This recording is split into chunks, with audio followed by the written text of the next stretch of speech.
Support for this episode of Judaism Unbound comes from the Oshman family JCC in Palo Alto, California, whose vision is to be the architects of the Jewish future. The Oshman family JCC is an incubator for new expressions of Jewish identity. It creates innovative Jewish learning, celebrations, and arts programs that inspire personal connections to people and ideas from across the Jewish world. Learn more at www.paloaltojcc.org. This is Judaism Unbound, episode 231, a JCC for JOCs. Welcome back, everyone. I'm Dan Liebenson. And I'm Lex Rofberg. And today we begin a series looking at a number of organizations that are being created by and for Jews of color, as well as a number of other associated topics. Our guest today, Yitz Jordan, is best known as the hip-hop artist Y-Love. He first came to prominence in 2005, being known as an African-American Orthodox hip-hop artist. You might know his 2008 album, This Is Babylon. And now he is the co-founder, CEO, and chief product officer of a new enterprise called Tribe Herald Media. It's an organization devoted to creating a space, a physical space, for Jews of color, and also a platform for media content, innovative experiences, and products that hope to introduce the world to the Jewish community in all of its diversity on a grander scale.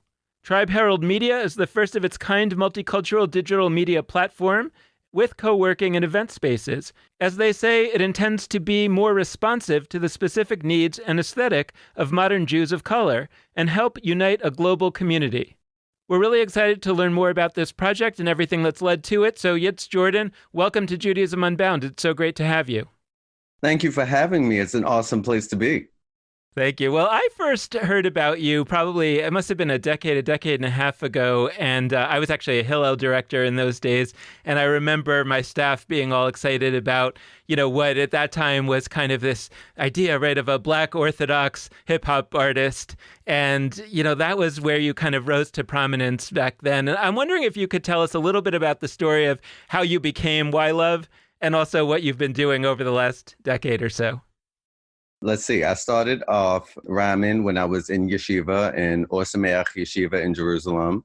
And that started off as just a way for me and my study partner, my chavrusa, to learn better. He and I, we used hip hop as a way to learn Talmud back and forth, learn Torah back and forth. We turned that and parlayed that into, after coming back from yeshiva in 2001, we turned that into going into an open mic night in Tribeca one night randomly, just to see if we could fill up 15 minutes of time. And we ended up rocking the mic for 2 hours, and we became resident every Thursday night at that bar, the Orange Bear in Tribeca. And then from there, it just kind of caught on. Came out with my first mixtape, 2005. Then my first all a cappella album for the period between Passover and Shavuot, where people don't listen to no instruments. So came out with an a cappella album with a beatboxer in 2007, then album in 2009, This Is Babylon.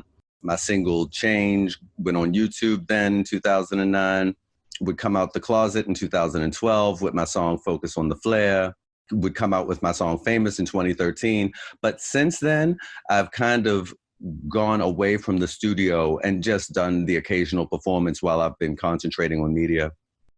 And so tell us a little bit about your current project, Tribe Herald Media, because I think it's fascinating what you're trying to create, and I think it'll open up a lot of avenues for our conversation. Initially, Tribe Herald started off as a conversation between myself and Manish Tana, the author, Shais Rishon. Past guest of ours. We'll link to his episode. Yeah. He and I had a conversation in November, around November the 1st, because I had just been celebrating 30 days without alcohol. And we had a conversation that there was no place that Jews of color could go to find out what each other were doing.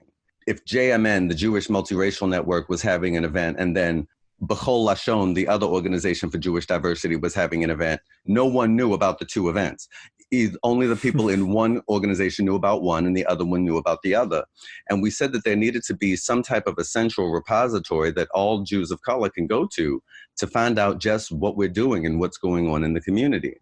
And while we were discussing this, the anti-Semitic attacks started happening in Muncie and in Jersey City. And the perpetrators of too many of these attacks were people of color. And who gets caught in the middle when there's conflicts between Jewish communities and communities of color is Jews of color. So you had people saying things like, I'm totally done with the Jewish community now. People on Hasbara mode, explanation mode 24/7, trying to explain the Black point of view to non-Black Jews. And then you had people who were biracial, where the fight is going on in their family, where Uncle X and Aunt Y are fighting over the Thanksgiving table. And this just made us realize that there's a need that all Jews of color need a safe space to go to. There needs to be a place where we can address our concerns and speak about what we're going through. People who are going through trauma need counseling. People who are turning to addiction need 12-step programs. People who are going through issues need support groups. And so we decided that maybe it would be more of a pressing issue to create the first Jewish community center targeted towards Jews of color. We started working towards that and collecting money, and were in the middle of speaking to a real estate agent, and then Corona happened. So that kind of put any plan for any type of a physical space on the back burner until at least next year. So in the meantime, we kind of concentrated on our original idea, was that there should be some place, some type of a media outlet for Jews of color to go to know not only that they're not alone, but that there are vibrant things going on in the community run by Jews of color. And if you want to be a part of it, you have to know about it. So we decided to create Tribe Herald. It started off as just a newsletter like we initially thought. Then 2-3 contributors turned into 5-10 contributors, turned into 20 contributors, 25, 30, 35 contributors. And it was like, okay, to put out a newsletter is not enough. We need a site. We need a full media company that is targeted towards us and our allies and friends. And that's how Tribe Herald would come into existence. Both the Jewish Community Center idea and the media outlet idea, I feel like could be their own full conversation. So we're going to do our best to interweave them and approach both of them. I'd love to start looking more at the community center idea, because I want to name something that I heard from some folks when this was going on. By the way, I deeply hope that this comes to fruition as soon as possible when it's safe. COVID. I can't wait to see what this will mean for Jews of color and also for Jews generally for this kind of resource to exist, and for the world generally. But I think a lot of Jewish institutions that center white Jews, which is the vast majority of Jewish institutions, I think some people have this impulse that, like, why would we need a space specifically for Jews of color? Like, why shouldn't the project be, one of the big words is inclusion. Like, why wouldn't the project just be inclusion work in existing institutions that have historically centered white Jews? And I think there's people who really feel this uncertainty around a project that would center specifically Jews of color, and that would be a space for, like you said, for folks in that community or set of overlapping communities to learn from one another, to grow together. And I think there's some people that are a little squeamish out there, and maybe some of them are listening. But I really want to push back on those, and I want to open up to you to push back on those. What is specifically necessary about having a space like this? Why is it important to have that and not just improve the spaces that have historically centered white Jews, which is also work we need to be doing? But, like, why this project specifically? Let's be brutally honest. We're not even just talking about white Jews. Jewish community centers and Jewish communal institutions have traditionally centered Ashkenazi Jews who have lineage coming from Eastern Europe. There's all your Kugels, yep. There's all your Cholent, there's all of your klezmer music, there's all of that. So right there's already a very specific target demographic when we talk about Jewish communal institutions traditionally.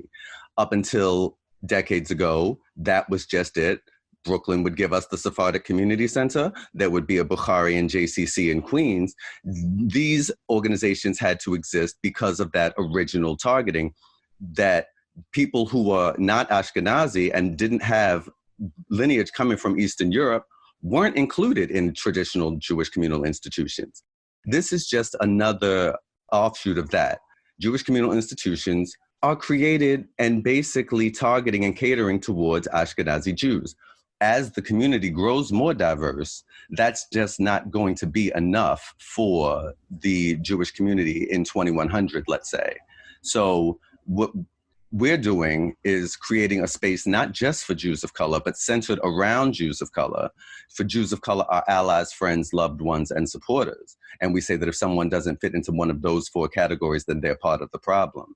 A place that someone can get kosher mofongo, or can get kosher soul food, or can speak about Black Lives Matter and not be targeted by criticism, or can speak about issues that affect their family and not be questioned as to how it's Jewish.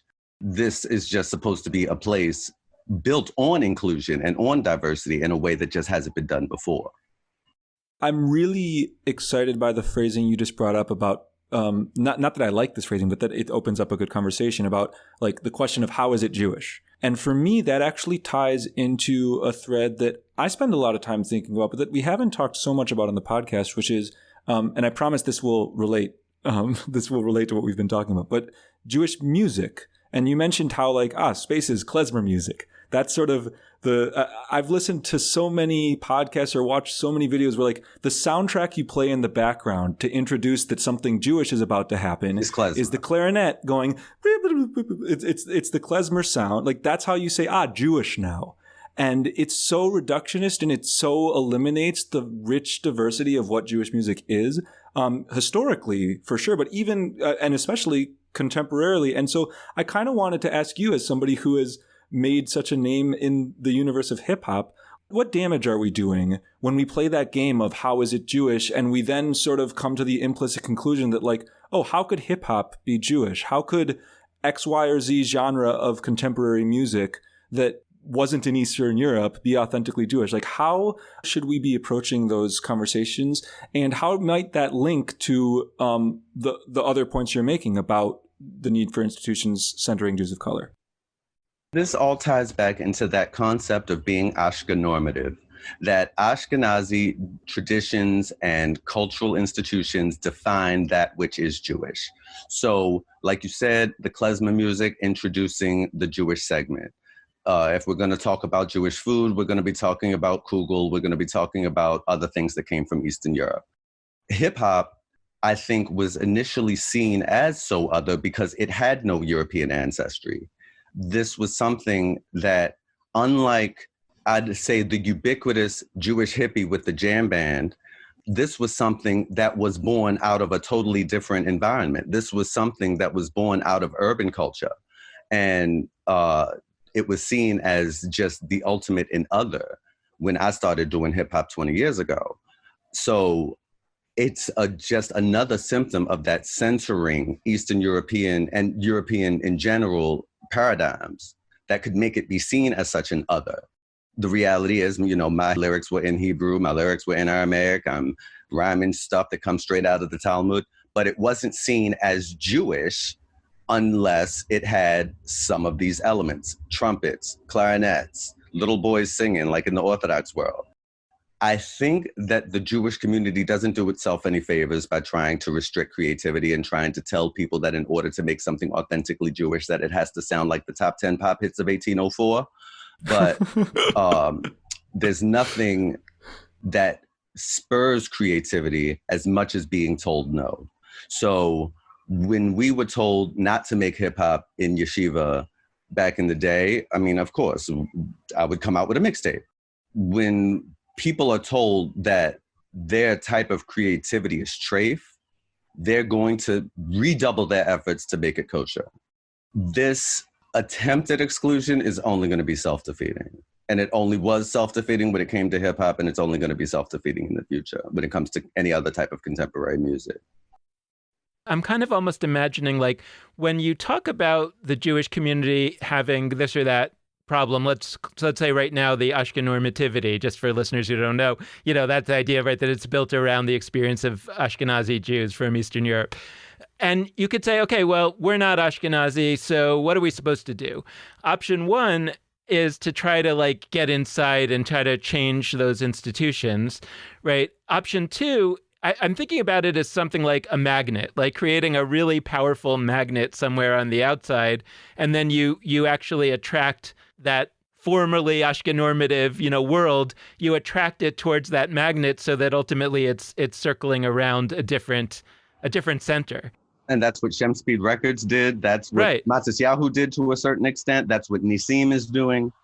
Musically, right? And then when we're talking about, I don't know if this is the best example, but if we're talking about Hamilton just came out on Disney Plus, the idea that now Broadway is pulled in the direction of hip hop, right? Which, putting aside anything Jewish, right? 30 years ago, you never would have imagined that, or maybe a few people imagined it. What I'm seeing you talking about in terms of Tribe Herald Media or the Jewish Community Center is a version of that outside of the world of music, right? It's saying, and I'd like to sort of get inside of that a little bit, both in terms of what it could be, and also, I guess the only thing that I worry about is letting those Ashkenormative institutions off the hook too much by saying, all right, we're done with you guys. We're going over here and we're creating this new thing. And in a way that takes off some of the pressure from them to do better. And I'm wondering how we kind of manage both. So first, I'm actually more interested in the vision for, what is the version, the non-musical version, the version of really creating a rich set of Jewish experiences in, like you say, a space that is for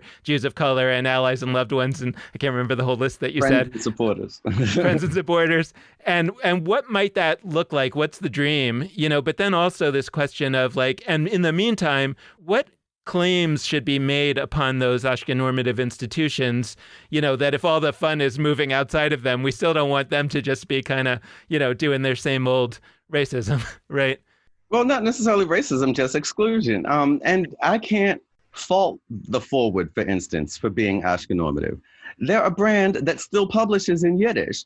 They're running census ads telling people to fill out their census forms in Yiddish. I'm not going to sit there and tell them that they don't have enough Black representation. And don't get me wrong, there are organizations for Jews of color who are trying to work within the system. As for us, we envisioned a place where, like I said, Jews of color were centered. So there's not a question of, oh, you're here for the diversity group, second floor on the left. You're here for the thing for Jews of color. Oh, that meets on Wednesdays at 7:30 p.m. The rest of the time is for Ashkenazim. We wanted to have a place where diversity was a given, where there was no question of, do you belong here, or how are you Jewish? That ultra offensive question. That yes, you can find your kosher lo mein and your kosher ramen noodles and your kosher mofongo, like I keep bringing it up because I'm kind of hungry now, and half Puerto Rican. This idea that you can bring your whole self and not feel marginalized and not feel like there's some Ashkenazi gatekeeper giving you access to the Jewish community, where you just are welcome and this is your place. When it comes to programming, it's not like we're reinventing the wheel. There's still going to be classes, there's still going to be workshops, there's still going to be support groups and places for people to talk, Hebrew classes, whatever. We don't want to really infringe too much on Jewish learning because there's already the Jews of Color Torah Academy. But we want to be there more as a social entity, just like any other JCC is. I mean, when you think about Jewish history and you think about how Judaism has been in a particular land and the food changed, or, has been in a different land and took some of the practices from that land and turned them into Jewish. I always laugh about how Jews shouldn't be so concerned about a Christmas tree. Like, the real Jewish thing to do would be to come up with a story about how the Maccabees planted a tree outside the temple when they liberated it, and then it would be no problem. So it's like, what would be the version of where Judaism would go if Jews of color were sort of fully empowered? Well, I was going to say, what would Jews of color do differently if this place existed? Show up. That's number one. There's so many people who say that they've never met a Jew of color before, or, in my synagogue, there are no Jews of color, because they're not going. That's why. So that's the number one thing I'd like to see happen differently, is showing up. And as far as the Jewish community is concerned, there's a lot of marginalization that happens with Jews of color. The question of, how are you Jewish? You must have converted. Why are you here in some synagogues? And especially now with these calls of increased security at synagogues. So now you have people who are literally being told that they don't belong somewhere. So this would provide an alternative to that. And also, the idea of having a Jew of color owned media outlet means that there is recourse now for Jews of color when racist jokes are printed in Jewish publications or racist things are being said by a rabbi. There is someone out there who is going to come with a camera and a recorder and potentially a lawyer and all of these things to stand up for you, whereas that doesn't exist really right now. Yeah, so I want to carry forward on the media outlet point, and I have a few questions. One is, so we talk a lot about digital Judaism on this show as a digital Jewish project that exists in the .coms and .orgs of the world much more than the avenues and the streets of the world. Right, same. And so my question, I'll expand on this, but my question will roughly be like, in what ways potentially is a media outlet like Tribe Herald itself a kind of community center? Now, acknowledging that we also should have the physical space that is a Jewish community center that is centering on Jews of color and their loved ones, supporters, friends, and allies. Nice. We should absolutely have that. But if this were to continue to grow, may it be so, I think there's a way in which, in and of itself, a digital kind of gathering space or a digital publication like this could serve as, if not a community center, at least like a nucleus or a hub of Jews of color, no matter where they are. So any community center that is in a particular zip code somewhere is going to be present for the people within close proximity to that zip code or people that are visiting. A website, a media outlet like Tribe Herald, is open to anybody with internet access. So I guess my question is like, how could this media outlet, even before you get the wheels in motion to get the JCC fully going, how could this already start to play some of the roles you're describing in terms of providing that space for Jews of color to connect with one another, to learn from one another, to see themselves reflected? This is all yes and proposition. Like, yes, we are creating the community online. We've started off from 0 to 3,400 on Facebook in just a couple months. And there's definitely the community online forming. We haven't really launched Twitter and YouTube as much yet as we've done Facebook, but there's also that. Praise God for social media. Now, I'm going to preface this by saying all of this idea of creating a space that's a dedicated space in a zip code is all Corona willing. Assuming that Corona allows this to happen, the contingency plan is that, assuming that Corona, we have a second wave and that we'll never go back to a regular normal, we're going to be having pop-up events. And these pop-up events will be the JCC type of experience just over the course of a week. And that gives us the ability to take those pop-ups around. We started off in New York, and that's our biggest market so far. But Toronto really shocked us at how much of a market for Jews of color there was there. Montreal also, Charlotte, North Carolina, Charleston, South Carolina, like places that were we buying real estate we wouldn't necessarily have looked at, but there are places that there's definitely a need there. Native American Jewish population in Alabama, places where there should be something for Jews of color, but there might not be the sustainability. So we wanted to create pop-up events that we can have travel around. Lex and I were talking about a few weeks ago the idea that maybe the Jewish community would get a little bit more concerned about COVID or coronavirus if we talked about it as an anti-Semite, that COVID is like a big anti-Semite because it's killing a lot of Jews, and then maybe they'd get a little bit more, focused on wearing masks. But I'm thinking about it actually in the sense that, like, when we think about the internet as like, what have Jews done in the past when there's been a lot of anti-Semites around? They've gone to a different place. And I'm kind of interested in this idea of the internet as this new place that the Jews are migrating to. It's something that we've talked about a bunch, for a while. And what's interesting is the possibility that if a lot of Jews of color hop on that boat early on, then there's a founder's effect, where the new community that's established is actually a lot actually gets pushed in the direction of some kind of people that were maybe marginal in the old land, because they got here first. That happened with Jewish life in America in certain ways. So it's actually kind of fascinating to me to imagine what maybe the Jewish digital landscape would look like if Jews of color really are there in a big way early on. Your mouth to God's ears. But as we see now on Facebook, for instance, there's a lot of groups for Jews of color. And so the question has been brought up in a couple of groups. What about white Jews and Jews not of color who want to join this group? There's still that feeling of wanting to have our own space. And there's still that feeling of I'm marginalized over there. So therefore, out of self-preservation, let me create this space over here. And that's still happening online. So we're still at a place where there needs to be that feeling of safe space before we can get to overall inclusion and overall integration, for lack of a better word. There's a lot of people who, even online, still don't feel that they can go to certain .coms. And we're not talking about a small amount of people. 1 in 5 Jews, according to the Jews of Color Field Building Initiative, are Jews of color, according to the Jews of Color Field Building Initiative. So we're talking about a large swath of the American Jewish community who doesn't feel comfortable in American Jewish institutions, on or offline.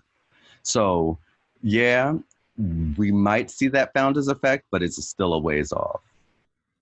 The question that I always ask is what percentage of Jews actually do feel comfortable in the existing landscape of Judaism? I actually think it's a small minority, but the people who feel excluded all feel excluded for different reasons. It's like the beginning of Anna Karenina, where they say all happy families are the same, but all unhappy families are differently unhappy.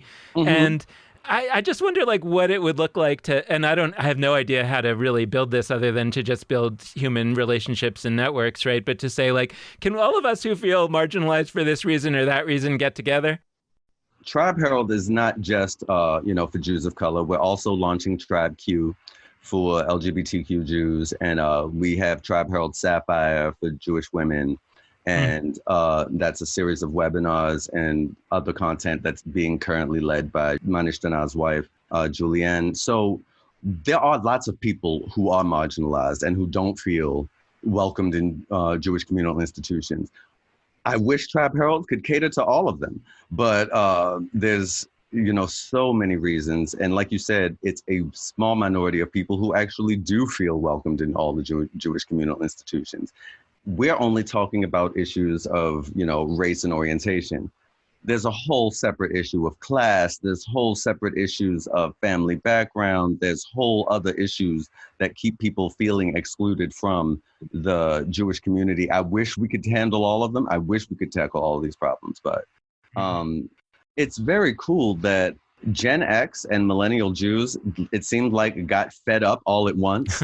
And decided to create all types of organizations. But I feel that now, over the course of the years, these have kind of gotten absorbed into the Jewish mainstream. Mm-hmm. And now there's a new group of disaffected people. Whereas 20 years ago, it was a larger group. Now there's a smaller group of disaffected people. Hopefully this group will continue to shrink in size. And then we can eventually get to the point that everybody feels comfortable somewhere. I keep on coming back to music, and I play music, so I think that's part of why. But I feel like I'm close, but not quite getting. It feels like there's a way in which how we are and are not relating to music Jewishly reflects a huge, enormous body of our institutional issues. And I think that all of the things we're talking about how the majority of American Jews actually might not be comfortable. It's actually a minority who might be comfortable. I feel like we could say similarly, most music that American Jews are interested in has been categorized or reified as not being Jewish, even when it's Jews creating it. I mean, I jokingly, but not fully jokingly, will talk about Pink, the artist, as one of my rebbes. And she's Jewish. She doesn't claim to be a rabbi, but I see she has affected me in a variety of ways. And so I just keep coming back to that. And so my question that I have is you clearly have a deep relationship to music, You've lived it and embodied it for multiple decades at this point. What touches you deeply when you are making music, when you are performing music, that reflects something deeper maybe about humanity, and potentially like what could we learn from that? Because I feel like whatever that is, we're missing it in a lot of Jewish spaces. Like I don't walk into a lot of Jewish spaces of any kind and necessarily leave with the same aura in me that I walk out of an amazing concert with. So my question is like, what's happening when we're flexing those musical muscles of ours or engaging our musical souls that we might be able to try and apply to Jewish stuff? Music unlocks the heart. It unlocks the mind. You can find yourself singing a tune to something that you would never have otherwise memorized. If I go up to somebody and say Psalm 126, and they're like, what? And I'm like, Shir Hamalos, and everybody knows the tune from Grace After Meals. So music makes something more accessible. To me, music is all about the words. You know, hip hop is all about lyrics. I'm all about lyrics when I listen to music. It's one of the reasons I really don't like classical music. I'm always waiting for something to start. I'm waiting for the music. So that idea, that ability that music has to let words into the innermost parts of one's mind and soul, is there any other thing that such a text-based religion would want to have on its side? Yemenite Jews memorize entire books of the scripture using tunes. The Torah is read with a tune.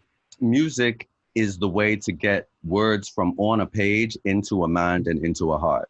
So that idea of taking music and using it for Jewish purposes, I feel like everyone needs to be on this.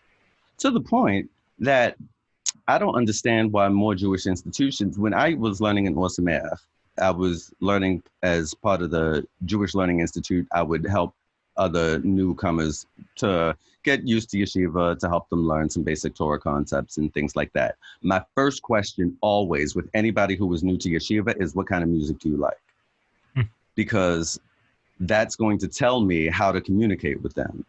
And I think that that type of musical market research should be done by every Jewish institution. If you've got a whole group of hip hop heads in a room and you're not going to bring out a beat, you're totally doing yourself a disservice, and your message isn't going to get over as well. I know that you want to talk about, and we want to talk about a little bit to understand what's your perspective on where, let's say, America is right now, and in particular, where Jews of all racial backgrounds. I mean, like, how would you want white Jews to be thinking about this? How would you want Jews of color to be thinking about where we are today in America? And I guess my question is fundamentally like, does Judaism fit into that in some way, or are they two different phenomena that we should be thinking about separately? Totally two different phenomena. And especially, I would like en masse, I would love for the concept of white Jew to be a relic of the past.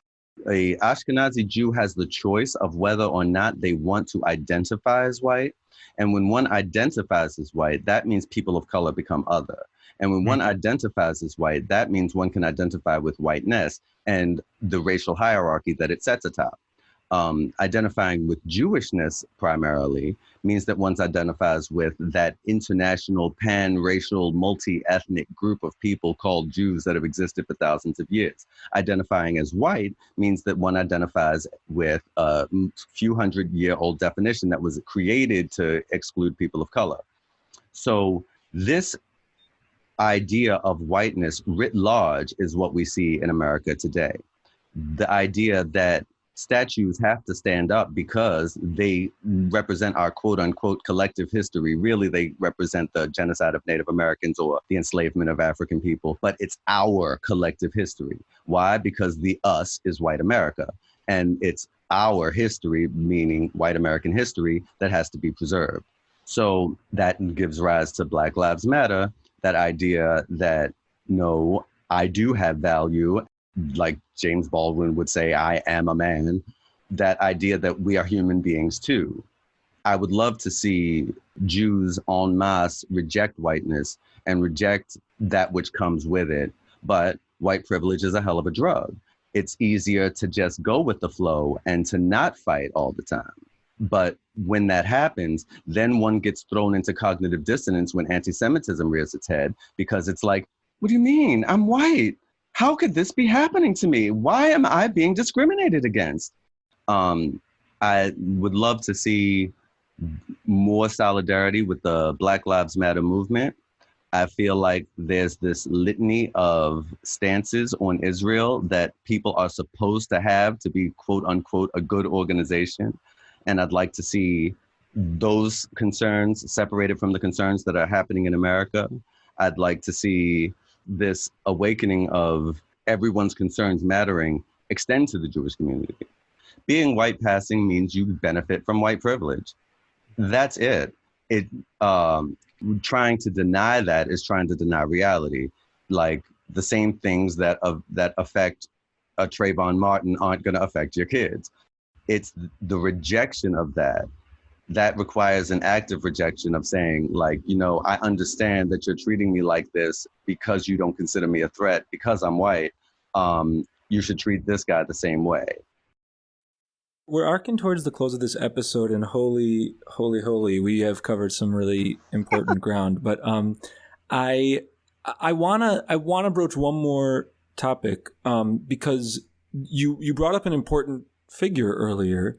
Not that all this stuff boils down to numbers and quantities, but you brought up the 1 in 5 stat, the 20% stat, that according to the Jews of Color Field Building Initiative, 1 in 5, 20% of American Jews are Jews of color. And there's recently been some really pernicious discourse around the subject of counting Jews of color. There was an article published in multiple Jewish publications that basically made the argument, without all that much data and in the face of much contradictory data, that actually they're claiming that the number of Jews of color is way smaller than that 20% figure, way smaller than people seem to claim. And it's not just an academic debate. It ties into huge questions about, if a group is some tiny minority, somehow we wouldn't need to care about their concerns as much. And we wouldn't need to support things like a Jewish community center centering their beings as much. We would it's not just an academic debate. And so I wanted to hear from you, how should we understand that fact of 1 in 5 Jews of color, especially given what you said before about how so many people haven't met a Jew of color, or maybe they've only met a few. How can we recognize that it's not that they don't exist, it's that for all the reasons you've identified, they've been made to feel unwelcome in many existing spaces? Oh, exactly.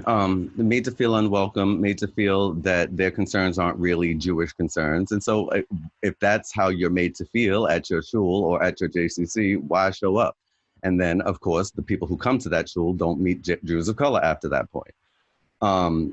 So Dr. Ira Sheskin, who created the new study that was run in E-Jewish Philanthropy that said after his examination of the data that only 6% of Jews were Jews of color, he said that line, that 6% of Jews were Jews of color, but when we pressed him about it on an interview, which is up on YouTube, he was only talking about Black Jews. Specifically Black non-Hispanic Jews, specifically Black non-Hispanic, non-biracial Jews. So if that's the case, then, you know, your 6% to 9% number, and the 9% was after he was pressed to say that maybe it's on the other side of the margin of error. But if that's your definition of Jews of color, then yeah, you're probably right. The 20% number includes biracial Jews, includes Latino Jews, includes Asian and indigenous Jews. But if all you're talking about is just Black non-Hispanic Jews, then fine. You're probably going to come up with a number, something like that. And he conflates that with Jews of color, even to the point that he says in an interview that if we're talking about Jews of color, there's just not there. But if we're talking about Hispanic Jews, I can find you plenty in Florida. Thinking that Latino people aren't people of color. So right there, that just goes to show that these numbers that these people come up with are based on a very different definition of person of color than the rest of us are dealing with. And this idea that there's only such a small number. I don't know if it's there just to make people feel that our concerns are more justified in ignoring, but there's also that idea of making racists feel safe. They're not taking over. There's not even 10%. There's only 6% of them. I don't have to worry about diversity. I don't have to worry about including anybody. This is only a small group of people that I'll probably never meet in my life. And then hearing 1 in 5 makes them realize, like, oh, these are people that I have to start paying attention to. But the smaller the number, the more marginalized the number, the easier some racists can sleep at night, thinking that they're never going to have to deal with a Jew of color. This number bringing into the light and bringing into the equation people who are biracial, people who, are of all different non-white ethnicities, tend to make people feel uncomfortable and make them feel like, maybe I should be more inclusive, and people don't like to feel uncomfortable. Yeah, so that's the note we're going to close on. We're out of time, but I think it's important for us to end on a little bit of a challenging note and confront the discomfort that so many of us have felt. And thank you to you for helping us consider how we can overcome that discomfort and how we can build a better world together. Thank you. Thank you so much for having me. And thanks so much to all of you out there listening. We hope you've enjoyed this episode, and we hope that you'll tune in again in the future. We want to close out this conversation by encouraging you to be in touch with us, and you can do that in a variety of ways. First, you can head to our Facebook page, Judaism Unbound. Second, you can go to our Twitter feed at Judaism Unbound. Third, you can check out our website, judaismunbound.com, or also jewishlive.org. And last but not least, you can hit us up via email at dan@judaismunbound.com or lex@judaismunbound.com. We also want to encourage you to check out Tribe Herald, the new incredible media company that Yitz Jordan talked about today, and you can visit their site at tribeherald.com. The last request we'd like to make is that we really deeply appreciate any amount of financial donation that you can send our way, which you can do via judaismunbound.com/donate or jewishlive.org/donate. You can also support Tribe Herald at their website. So thank you so much for listening, and with that, this has been Judaism Unbound.